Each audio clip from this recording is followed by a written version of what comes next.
ଦେଖନ୍ତୁ ଆଜି ଯେଉଁ ସକାଳେ ଦୁଇଟି ଛୋଟ ଛୁଆ ଏବଂ ତାଙ୍କର ବାପାଙ୍କର ଯେଉଁ ବାଇକ୍ ସହିତ ଗୋଟିଏ ଅଜଣା ଟ୍ରକ୍ର ଦୁର୍ଘଟଣା ହେଇଛି ସେଇଟା ବହୁତ ଦୁଃଖଦ ଘଟଣା।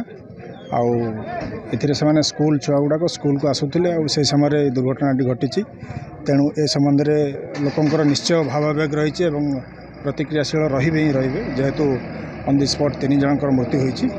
ତେଣୁ ସେ ସମ୍ବନ୍ଧରେ ଯାହା ଯଥାସମ୍ଭବ ସରକାରୀ ସାହାଯ୍ୟ ଏକ୍ଜିକ୍ୟୁଟିଭ୍ ମାଜିଷ୍ଟ୍ରେଟ୍ କମ୍ ଆପଣଙ୍କର ଏଠିକାର ଲୋକାଲ୍ ତହସିଲଦାର ମଧ୍ୟ ସରକାରୀ ସାହାଯ୍ୟ ଦେଇଛନ୍ତି ଏବଂ ସେଇ ଯେଉଁ ଅଜଣା ଗାଡ଼ିଟି ଅଛି ଆମର ଏଫଆଇଆର୍ ହେଇ କେସ୍ ତଦନ୍ତ ହେଇକି ଛାନବିନ୍ କରାଯାଉଛି ଏବଂ ଅତି ଶୀଘ୍ର ତାକୁ ଟ୍ରକ୍କୁ ଜବତ କରାଯିବ ଏବଂ ଡ୍ରାଇଭରକୁ ମଧ୍ୟ ଗିରଫ କରିକି କୋର୍ଟ ଚାଲାଣ କରାଯିବ। ଆଉ ସେ ସମ୍ବନ୍ଧରେ ଯାହା ରାସ୍ତାରୋକ ବର୍ତ୍ତମାନ ହେଇଯାଇଥିଲା ସେଇଟା ଆପୋଷ ବୁଝାମଣା ମାଧ୍ୟମରେ ସମାଧାନ ହେଇଛି। କାଲି ମଧ୍ୟ କିଛି ଯେଉଁ ବିଭିନ୍ନ ଲୋକାଲ୍ ଲୋକଙ୍କର ଦାବି ରହିଛି ସେହି ବିଷୟରେ ମଧ୍ୟ ଲୋକାଲି ଗୋଟିଏ ମିଟିଂ ମଧ୍ୟ ବସିବ। ଶେଷରେ ସବୁ ତର୍ଜମା କରାଯାଇକି କେଉଁଟା ହେଇପାରିବ କେଉଁଟା ନ ହେଇପାରିବ ତା'ର ଫାଇନାଲାଇଜେସନ୍ ମଧ୍ୟ କରାଯିବ।